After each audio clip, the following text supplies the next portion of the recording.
जय हिंद। हम लोग आज क्लास 12th का जो हमारा केमिस्ट्री है उसका सॉल्यूशन वाला चैप्टर को हम लोग स्टार्ट कर रहे हैं। तो आइए हम लोग देखेंगे इसका जो सबसे पहले हम लोग जो इसमें देखेंगे इंट्रोडक्शन वाला पार्ट देखेंगे। सबसे पहले हम लोग क्या चीज़ की चर्चा करेंगे, तो इंट्रोडक्शन की चर्चा करेंगे। इंट्रोडक्शन की चर्चा करेंगे इसमें।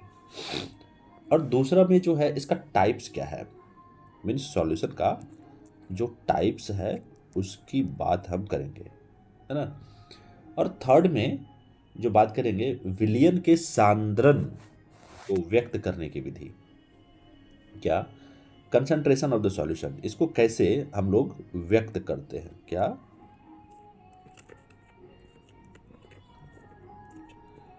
कंसंट्रेशन ऑफ सॉल्यूशन, इसको व्यक्त करने की जो विधि है उसको हम लोग देखेंगे। फिर इसे में हम लोग पढ़ेंगे सॉल्युबिलिटी, मतलब विलेयता को पढ़ेंगे। किसको पढ़ेंगे, तो विलेयता।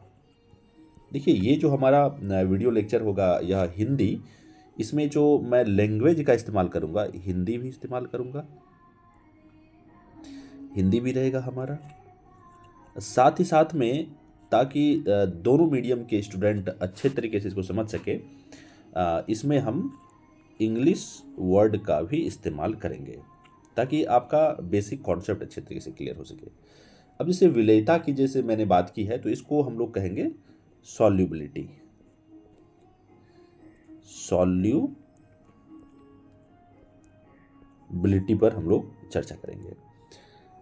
और भी बहुत सारा चीज़ है, जैसे इसमें हम लोग हेनरी लॉज का बात करेंगे, फिर राउल्ट लॉ है, इस तरह से आइडियल नॉन आइडियल सॉल्यूशन है। फिर कोलिगेटिव प्रॉपर्टी है जिसमें कि हम लोग 4 कोलिगेटिव प्रॉपर्टी को पढ़ेंगे। Elevation of boiling point, depression of freezing point, osmosis and osmotic pressure. And उसके बाद हम लोग देखेंगे इसमें डिटर्मिनेशन ऑफ मोलर मास, मतलब मोलर मास को डिटरमाइन कैसे किया जाता है, क्या चीज़ का, तो डिटर्मिनेशन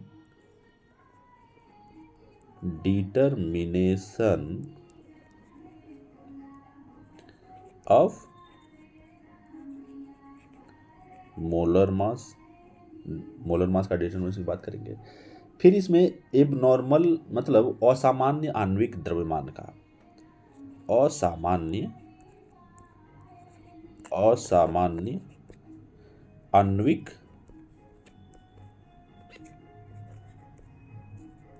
द्रव्यमान, इसकी हम लोग इसमें बात करेंगे। असामान्य आणविक द्रव्यमान का मतलब क्या हुआ, एबनॉर्मल मोलर मास की चर्चा करेंगे। एबनॉर्मल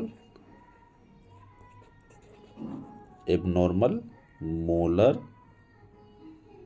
मास, इन मतलब ये सारे ऑल ओवर ये सारे टॉपिक का हम लोग इसमें देखेंगे, सारे टॉपिक को देखेंगे। फिर उसके बाद देखेंगे इसमें जो इस चैप्टर से रिलेटेड जो भी क्वेश्चंस हम लोगों को पूछे गए हैं उसको हम लोग कुछ क्वेश्चन को सॉल्व करने का प्रयास करेंगे। तो आइए हम लोग स्टार्ट करते हैं इस नए वाले लेक्चर को, जिसका कि नाम है सॉल्यूशन। क्या नाम है, तो इसको हम लोग बोलते हैं सॉल्यूशन। अब जैसे देखिए कहता है कि हमारा जो मानव जीवन है, हर एक क्षेत्र में सॉल्यूशन एक महत्वपूर्ण रोल अदा करता है। कौन, तो हमारे प्यारे भाइयों, सॉल्यूशन का बड़ा ही महत्वपूर्ण स्थान है। किसका, तो सॉल्यूशन, हमारा जो लाइफ है इसमें इसका बड़ा ही इम्पोर्टेंट स्थान है। अब जैसे देखिए अगर मैं आपको पूछूं कि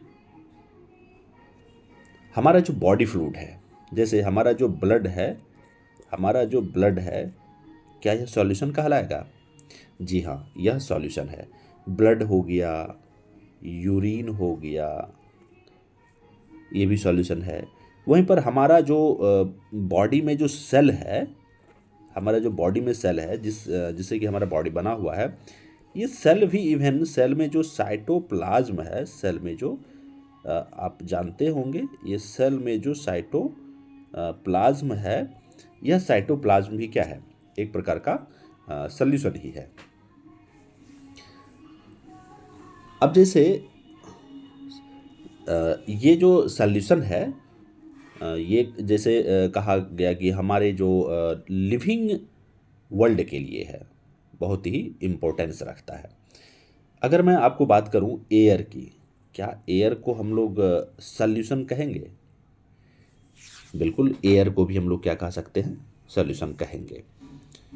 अब क्यों कहेंगे, आप इस पे थोड़ा इसको सोचें, क्यों इसको सॉल्यूशन कह सकते हैं। अब जो हमारा जो एक पार्ट आता है कि इसमें हम लोग यह देखेंगे कि सॉल्यूशन आखिर कहते किसको है। अब देखिए सॉल्यूशन में a solution is a homogeneous mixture. अब यहाँ पर सॉल्यूशन में जब होमोजेनियस मिक्सचर का बात आएगा, जैसे आप लोगों ने पढ़ा होगा कि जो मिक्सचर है, मीन्स मिश्रण जो है, इसका दो टाइप होता है। मिश्रण का कितना टाइप होता है? दो टाइप होता है। एक हम लोग जानते हैं होमोजीनियस मिक्सचर होता है। क्या होता है? होमोजीनियस मिक्सचर होता है। और दूसरा जो होता है क्या होता है? तो वह हेटेरोजीनियस मिक्सचर होता है।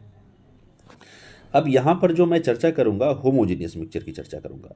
अब ये होमोजीनियस मिक्सचर क्या होता है, चलिए आते हैं इसको समझते हैं। आपने पढ़ा होगा कि थ्रू आउट द, जैसे कोई सॉल्यूशन है, जैसे सपोज करिए ये एक ग्लास है, इस ग्लास में इस तरीके से क्या है? तो वाटर है। इस ग्लास में इस तरीके से वाटर है, और इस वाटर में आपने क्या किया है? सॉल्ट को इस तरीके से डाल दिया है। क्या चीज़ को डाला है? तो सॉल्ट को डाला है। अब अगर मैं बात करूं इसमें सॉल्ट कंप्लीट रूप से डिजॉल्व हो गया है। अब यहाँ से अगर मैं सॉल्यूशन को निकालूं, फिर यहाँ से सॉल्यूशन को निकालूं, तो जैसे ये वाला जो प्लेस है इसको हम नाम दे देते हैं ए प्लेस, और ये वाला जो प्लेस है इसको हम दे देते हैं बी वाला प्लेस का नाम। फिर यहाँ से भी सॉल्यूशन निकाला, यहाँ से भी सॉल्यूशन निकाला, कहीं से भी अगर आप सॉल्यूशन निकालेंगे तो सभी जगह, जैसे ये सी वाला प्लेस का हो गया, ये डी वाला प्लेस का हो गया, ये ई वाला प्लेस का हो गया, इस तरह से किसी भी जगह से अगर आप सॉल्यूशन को निकालेंगे तो सभी जगह का जो टेस्ट होगा, सभी जगह का जो क्या होगा? टेस्ट जो होगा वह क्या होगा? तो सेम होगा। मतलब यहाँ पर जो नमक है, सॉल्ट है, वो कंप्लीटली इवनली डिस्ट्रीब्यूटेड है। मतलब एक समान सभी जगह क्या है? तो यह डिस्ट्रीब्यूटेड है। तो इस प्रकार के, अब देखिए आपने क्या किया था? वाटर में, किस चीज़ में? वाटर में आपने क्या मिलाया था? तो वाटर में जो आपने मिलाया था वह मिलाया था सॉल्ट को। क्या चीज़ को मिलाया था? वाटर में आपने सॉल्ट को मिलाया था, और इस तरीके से बना था हमारा सल्यूशन। क्या बना था? तो सल्यूशन बना था। अब इस तरह का सल्यूशन, जैसे यहाँ पर जो मैंने कहा कि यहाँ जो सॉल्ट थ्रू आउट सभी जगह सेम रूप से डिस्ट्रीब्यूटेड है, मतलब यूनिफॉर्मली डिस्ट्रीब्यूटेड है। तो इस प्रकार के सॉल्यूशन को हम लोग कहा देते हैं क्या? होमोजीनियस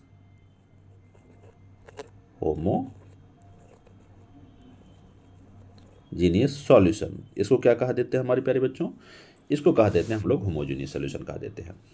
अब यहाँ पर सॉल्यूशन के डिफिनेशन की बारी आती है कि सॉल्यूशन है क्या आखिर।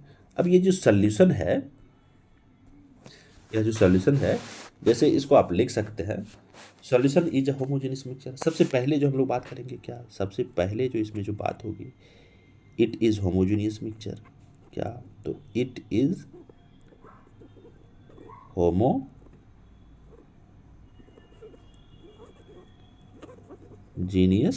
मिक्सचर। यह क्या है? तो होमोजेनियस मिक्सचर है। सबसे पहली बात, अगर आपको पूछे कि सॉल्यूशन क्या है, तो solution is a homogeneous mixture. अब दूसरा में क्या लिखेंगे? It consist solute and solvent. It consist क्या?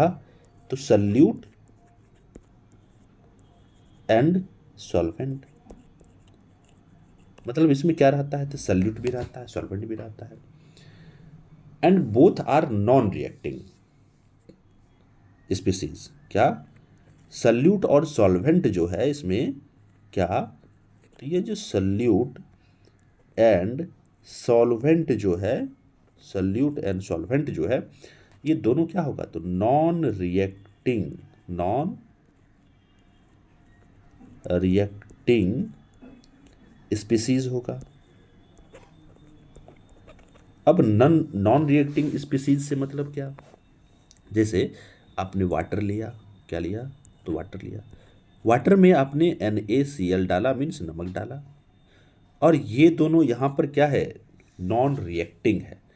नॉन रिएक्टिंग का मतलब क्या, अभी सिंपली आप यह समझे कि ये H2O में अगर आपने NaCl को डाला है तो फिर ये है क्या, तो ये है हमारा नॉन रिएक्टिंग है। क्या है, नॉन रिएक्टिंग है, क्योंकि यहाँ पर ये दोनों एक दूसरे से रिएक्शन नहीं करता है। जैसे देखिए, अगर आप क्या करते हैं, वाटर में आप NaCl को डालते हैं तो NaCl जो है उसमें सोडियम आयन और क्लोराइड आयन में टूट जाता है। किसमें टूट जाता है, तो सोडियम आयन और क्लोराइड आयन में टूट जाता है। इस तरीके से वहाँ पर रिएक्शन नहीं होता है। आप केमिकल बॉन्डिंग वाले चैप्टर को जब पढ़े होंगे तो इस चीज़ को आप बेहतर तरीके से पढ़े होंगे। देखिए होता क्या है, जब पानी में आप NaCl को डालते हैं तो ये जो NaCl है, ये सोडियम आयन क्या,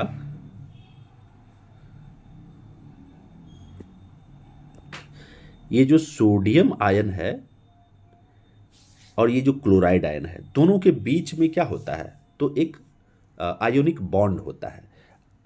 आप ऐसे भी कह सकते हैं कि फोर्स ऑफ अट्रैक्शन होता है इसको, या इसको आप ऐसे भी कह सकते हैं, इसकी इन दोनों के बीच में जो होता है ये इलेक्ट्रोस्टैटिक फोर्स ऑफ अट्रैक्शन होता है। क्या, इलेक्ट्रोस्टैटिक फोर्स ऑफ अट्रैक्शन होता है।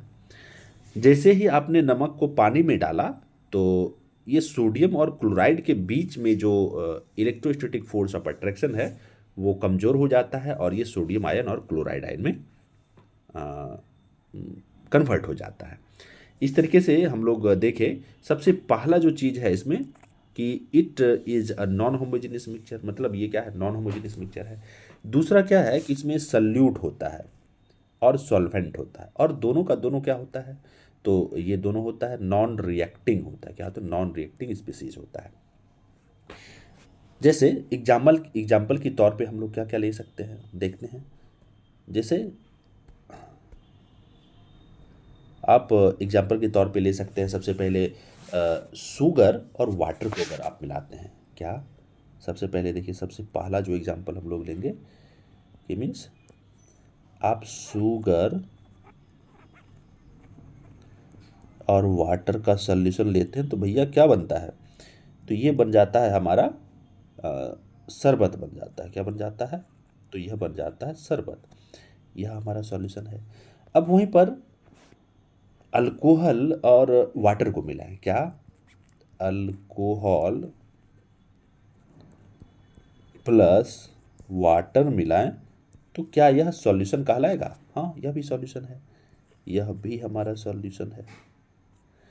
अब जैसे मैं बात करूं कि कार्बन डाइऑक्साइड को जो मिला हुआ रहता है वाटर में, कार्बन डाइऑक्साइड जो मिला हुआ रहता है वाटर में, जैसे सॉफ्ट ड्रिंक की बात करूं, सॉफ्ट ड्रिंक, इस सॉफ्ट ड्रिंक में क्या होता है, इस सॉफ्ट ड्रिंक में होता है आपको क्या, कि वाटर में कार्बन डाइऑक्साइड मिला हुआ रहता है। जैसे अगर आप सॉफ्ट ड्रिंक के बॉटल्स को खोलेंगे तो देखेंगे नीचे की तरफ से उसका जो टॉप वाला पार्ट है उधर बुलबुला निकलता है। आखिर यह जो बुलबुला निकलता है, यह बुलबुला है क्या चीज़ का, तो यह बुलबुला है कार्बन डाइऑक्साइड का। किसका बुलबुला है, तो यह कार्बन डाइऑक्साइड का बुलबुला है। तो इस तरीके से हम लोग इस चीज़ को जान सकते हैं कि जो सॉफ्ट ड्रिंक्स होता है उसमें सॉफ्ट ड्रिंक्स में वाटर होता है और उस वाटर में क्या मिलाया हुआ रहता है, तो कार्बन